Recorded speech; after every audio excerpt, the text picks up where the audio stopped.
بسم اللہ الرحمن الرحیم۔ السلام علیکم۔ سعودی وزارت عمل، جسے آپ حضرات عام زبان میں مکتب عمل بھی کہتے ہیں، اہم اطلاعات مکتبہ عمل کی جانب سے نئے اقامہ قوانین کے بارے میں آئی ہیں، جو کہ اس ویڈیو میں تفصیلاً آپ تمام بھائیوں سے شیئر کی جا رہی ہیں۔ ویڈیو مکمل دیکھیے گا تاکہ اہم ترین اطلاعات آپ کو بر وقت مل سکیں۔ ویڈیو لائک کر کے شیئر بھی کیجیے گا۔ دوستو، تفصیلات کچھ یہ ہیں کہ 2021 میں جو اقامے کے قوانین ہیں وہ بالکل بدل رہے ہیں۔ تمام غیر ملکی افراد اس سے اچھے طریقے سے باخبر ہو جائیں۔ یاد رکھیں، ابھی جو ہم اقامہ اپنا تجدید کرتے ہیں، اگر ہماری کمپنی چاہے تو کم سے کم 1 سال کا یا اس سے زیادہ یعنی 2 سال کا بھی یہ اقامہ تجدید کروا سکتے ہیں۔ زیادہ تر کفیل اور کمپنیاں 1 سال کے لحاظ سے ہی اپنے ملازمین کا اقامہ تجدید یعنی رینیو کرواتے ہیں۔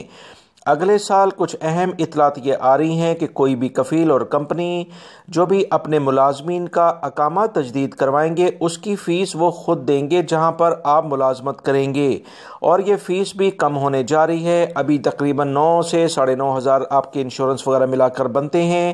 آنے والے دنوں میں جو ابھی تک کی اطلاعات ہیں کہ اس میں 5 سے 6,000 ریال تک یہ ہو سکتی ہے، مگر یہ ابھی فائنلی خبر نہیں۔ کچھ ذرائع سے یہ معلومات ملی ہیں جو آپ تمام بھائیوں سے شیئر کی جا رہی ہیں۔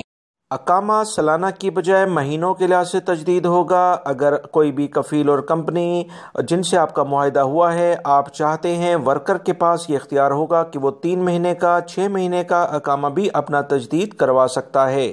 یاد رکھیں، بہت سارے لوگ اپنے ملک واپس جانا چاہتے ہیں اور ان کے اقامہ ختم ہونے میں کچھ مہینے باقی رہتے ہیں، تو وہ کوشش یہی کرتے ہیں کہ اقامہ اپنا پوری فیس سال کی پے نہ کریں، کچھ مہینے کی فیس پے کر کے اپنا اقامہ تجدید کریں اور اپنے ملکوں میں واپس چلے جائیں۔ یاد رکھیں، 2021 میں جو کہ 14 مارچ 2021 سے نئے قوانین شروع ہونے جا رہے ہیں، اس میں کوئی بھی کفیل اور کمپنی کسی بھی ورکر کو چھٹی جانے سے نہیں روک سکتا، نہ ہی اس کا فائنل ایگزٹ جانے سے اسے روک سکتا ہے، نہ ہی اسے فیملی وزٹ ویزے پر بلانے پر روک سکتا ہے، اور نہ ہی فیملی کا پرمننٹ ویزا نکلوانے پر روک سکتا ہے۔ یہ تمام کی تمام سہولیات اس ملازم کے پاس خود ہونے جا رہی ہیں، یعنی وہ اپنا کفیل خود بننے جا رہا ہے۔